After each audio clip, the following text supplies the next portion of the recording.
Hello everyone and welcome to the next episode of the AD show. Okay, how was your game week 2? Yeah, In one word.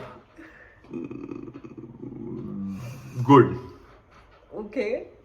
I wanted to say better than expected, but Bay and a couple of players just let me down. So yeah, but it's just the beginning. Not worried at all. I think I was let down by Coutinho. And I think you have gotten rid of him. Yeah, thankfully. Let's But- see who you have got in place of him. Let's start with the goalie. Okay, let's Here's my just Mrs. start. team. Here's Tripta's team. Yeah, this is my team. Nice right girls. now. I never thought I'd ever play FPL, but thanks to this man, I am playing FPL and making videos. Wow. Okay, my points are 67. How much are yours? Mine are 65 this game week, but Yes. I'm still, but I've still taken the lead, so I'm still the leader in amongst us. Okay, we'll see. Yeah. Okay, about the team and how they fared, we have Sanchez. He gave a clean sheet, thankfully. 6 points for him. Same year, I also had Sanchez. Seriously, Yeah. Acha, I didn't see your team. Okay. Trent. And then Cancelo. Thank God I had Cancelo. Robertson, James, Perisic. Perisic came for just a few minutes, yeah. and then he gave me points. I was so excited. He gave an assist. That shows his potential. That is the reason why you guys have him, and I think he has a big game week ahead in game week 6. I think he will game week 3. I think he can start against Wolves. That would be a great few minutes for him before the UCL arrives. So yeah. I am waiting to see him play and perform because I think I placed huge bets on Perisic. I remember us fighting over it. I think he's one of the better players, and if he starts against Wolves and he looks good, I think even I would want to have him. Interesting.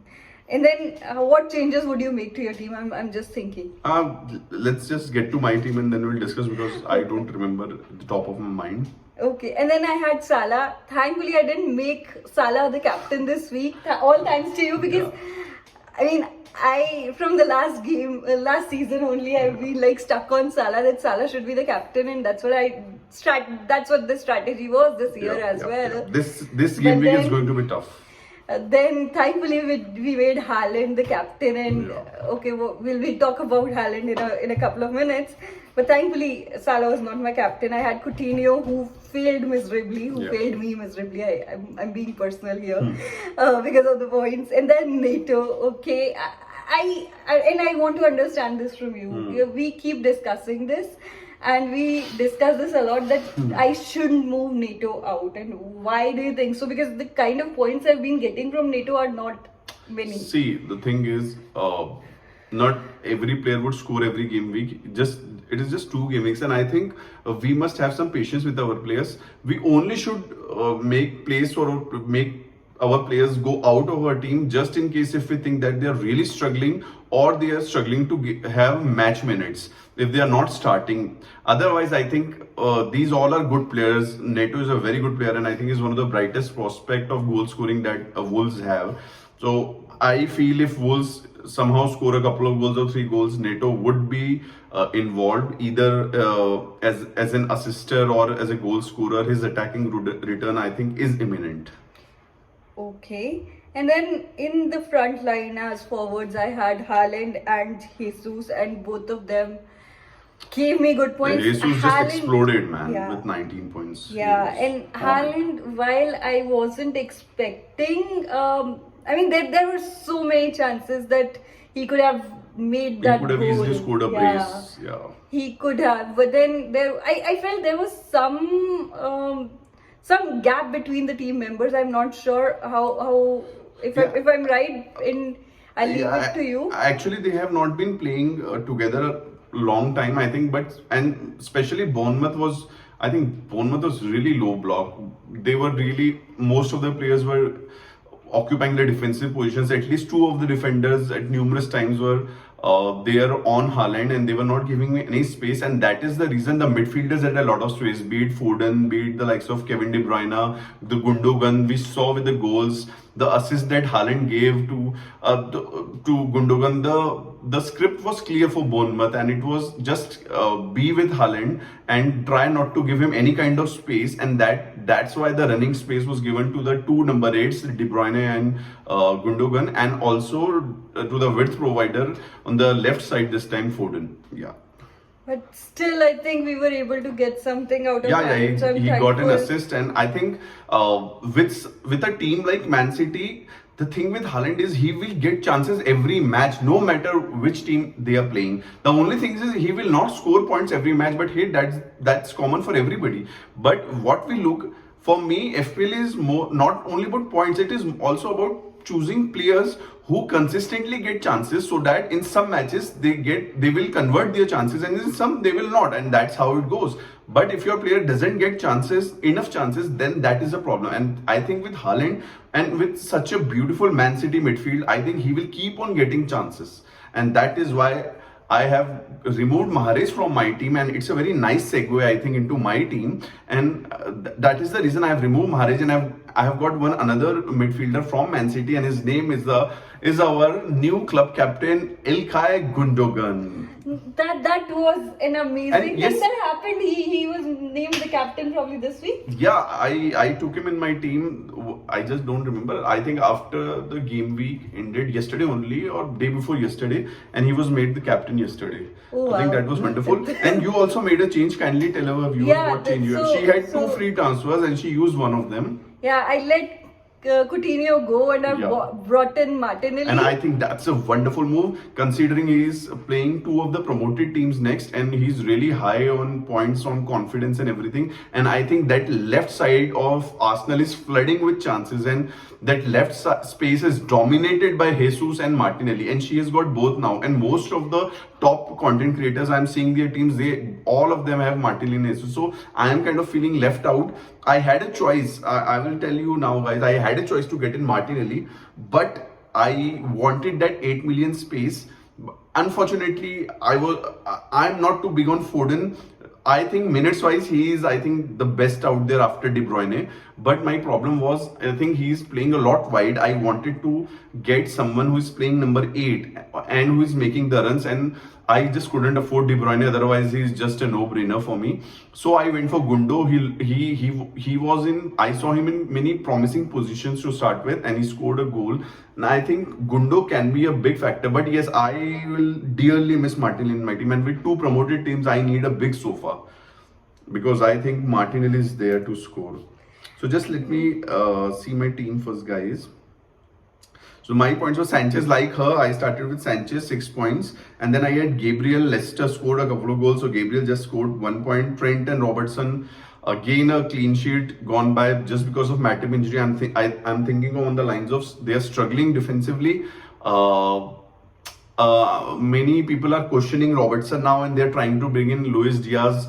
Darwin now is out for 3 game weeks. So I still am high on Robertson. I think he looked really forward against Palace also. I have no doubt they will come good, but it is just that now defensively they are a bit weak, and if they again for the next couple of game weeks, if they don't have a clean sheet, then doubts will start creeping in my team also, and I think I will go do away with Robertson then. But for now, I think Robertson has his place. He has cemented his place. Cancelo, I always say Cancelo is like an attacker, guys. With this new formation that Pep is playing with, Cancelo is really forward, and Cancelo, I think, will score goals more, and I think he's just a no-brainer. I think don't try to get a Walker instead of a Cancelo. I think Walker alongside Cancelo makes more sense, considering that City is going to keep so many of the clean sheets. So I think Cancelo is a no-brainer. Reece James, I think his attacking potential is infinite. I think he was playing a right centre back, and yet he managed to score. I think as a wing back, right centre back, I think you must have him. In my midfield, I had Salah and Bailey. Bailey, I'm just so frustrated with. He so just were doesn't you start. thinking of replacing Bailey with? See, my problem is I just have 0.5 in the bank. Now, if I use those 0.5, there are two problems. If I use those 0.5 to upgrade Bailey to say a Neto or a Eze or an Aronson, the problem is I have got Gundogan in place of Mahrez.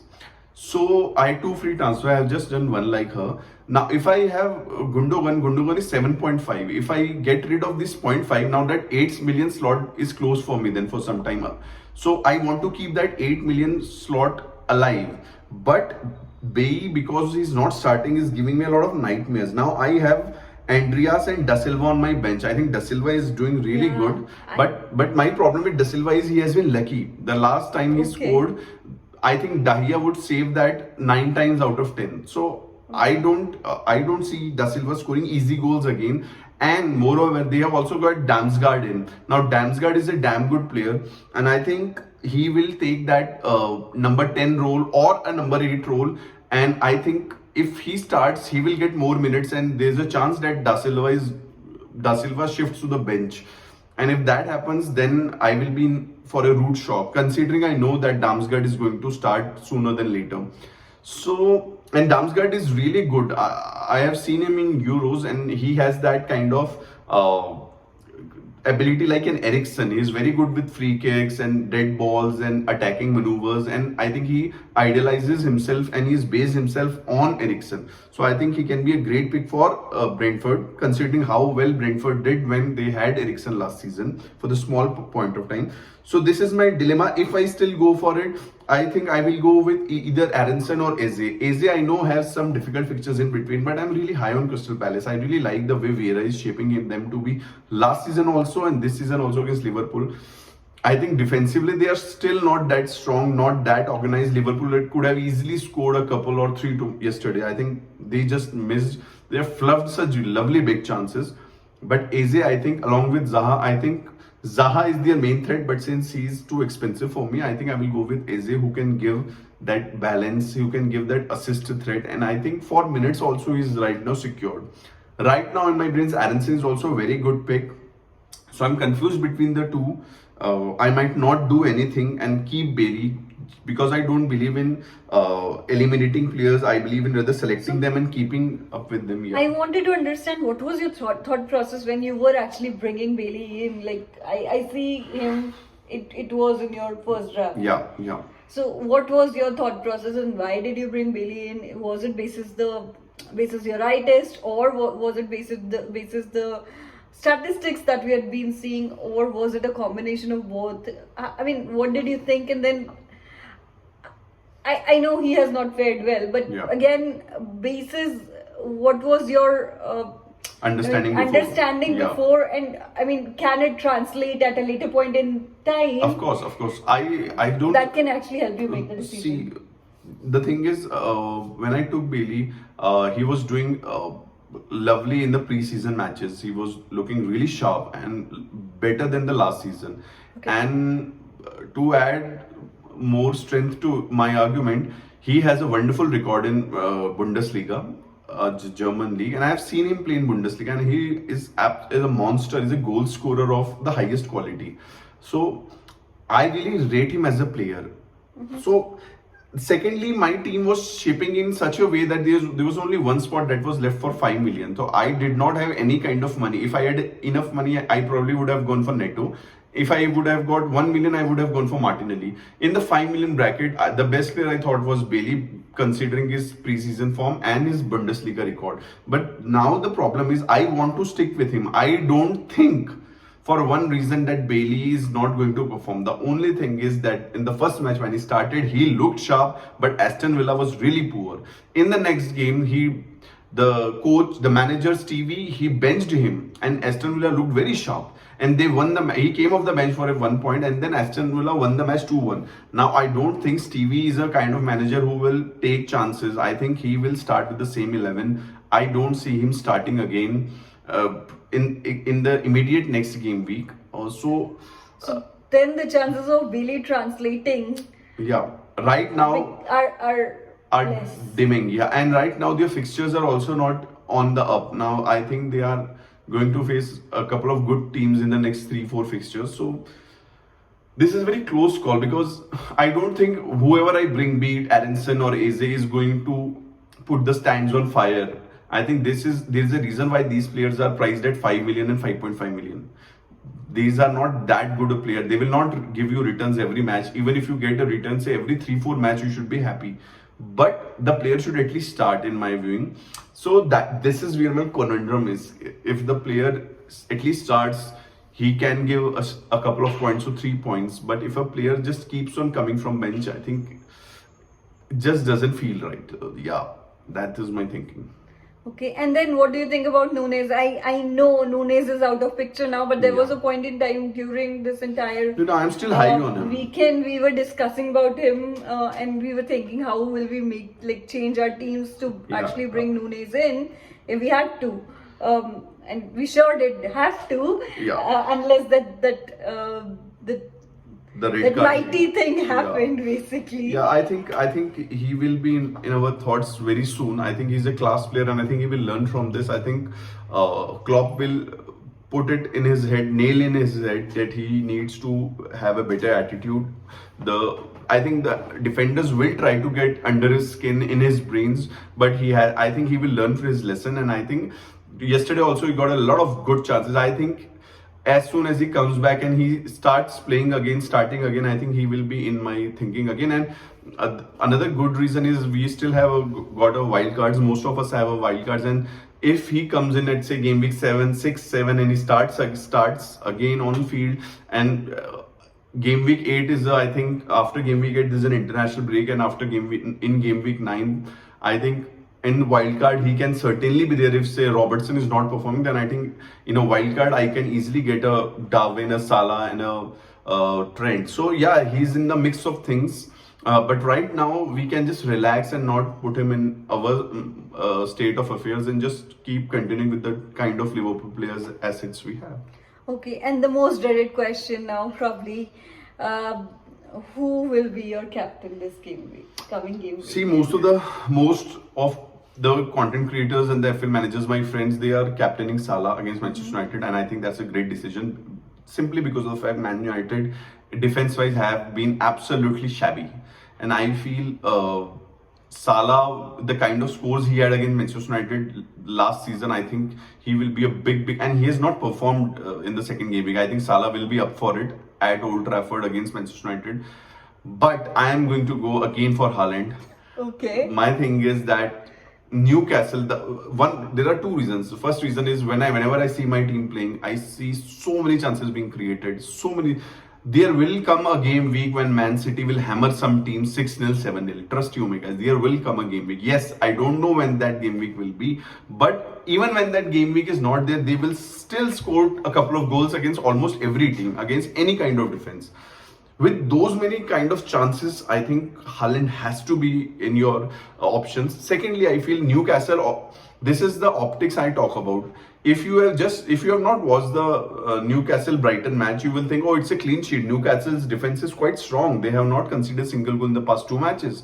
But if you have watched the match like I have done, I have watched the replay of the match, I think Newcastle just got away with it. I think that could easily have been 3-0 Brighton. I think Brighton got a couple or 3 big chances and a lot of small chances, and I think there were a couple of occasions when the ball almost crossed the line. I think Newcastle are in for a rude shock against Manchester City. Interesting. Yeah.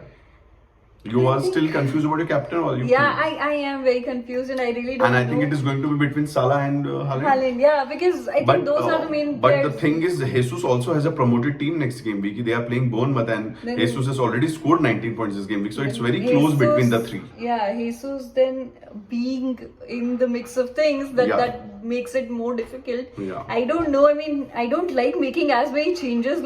I want that team, and then I want it to be. Yeah. So for me, then it becomes very difficult to actually put my brain through and think through what I want, because the statistics right now, they are not as many. Because the sample size is quite small. Exactly. Yeah. So, I mean, it totally depends. I'll have to think it through. And I don't think, guys, there is a wrong choice in it. I don't think there is any incorrect choice. See, this game week, when Haaland just gave us, he scored an assist, everybody was like, oh shit, we should have made our captain Haaland. Exactly, that's most of the what I people was were saying. And then Haaland blanked. and then they were, and then No, Salah blank. sorry, and then everybody's like, oh, thank God Thank we made God Haaland. for Haaland, Even yeah. the last game week, I don't think Salah was a bad choice. I think Salah missed a couple of really sweet and easy chances. Next game week also, I think against a poor United attack, Salah is a great shout. And being a midfielder, he gets those extra points. So I don't think there's an incorrect choice. Even Jesus is not an. I am telling you guys, just don't see that he's playing for Arsenal. Don't see that he's just 8-9 million. I think he's a top guy. He can easily play for any of the top teams. I think Jesus too is going to go for it. It is just that if you are so result oriented that you're just seeing what happened in the last match result wise, I think you will make errors in your decisions. I think you should follow the process. You should see who played well, not this. See, sometimes finishes will come, sometimes finishes will not come. But if a player is consistently getting chances, like Salah is having chances, like Haaland is getting chances, like Jesus is getting chances, you will. I don't think that any of the decisions is wrong. So I will not say that making Salah is a right choice or a wrong choice. I think all three are great choices. It is just at the end of it, I think it comes down to your favorite personal poison, and I think mine is Haaland for now. Yeah. Favorite personal poison. I like the term. Yeah. Okay. Okay, guys. Thank you. So that was it from our side, and we will be back next game week after game week 3. And ranks, I don't think you should pay any heed to your ranks right now until unless game week 10 to 12, because the points difference is way too narrow. I think you should just relax. You should just. And guys, just if you really need to make some good decisions now, if you really want to see which defenses to target, which players to captain, at least watch highlights of the game. It is available on Hotstar. I am seeing it on Hotstar. You can just watch This it. is not paid. This is not paid. I'm just saying. Just watch the game. If you can watch a replayed game, see. What I believe in, I watch all the matches. If I am not able to watch any match, I watch the replay. If the match is between two really boring teams, I try to watch the highlights. But at least watch some game time so that you can understand that a certain player had so many chances, and that player is a quality player. But on that day, he missed those chances. It doesn't make him a bad player overnight. That person can score the next game. That was it from us, guys. We'll see you next game week. We'll be back. I will be live tomorrow. Do try to join. I don't know the time. I think it will be around 3 p.m. Indian Standard Time. And just enjoy the game. Just have a great week ahead, and enjoy the game on the weekends. Like, share, and subscribe. Like, share, subscribe, guys. Ciao. Ciao.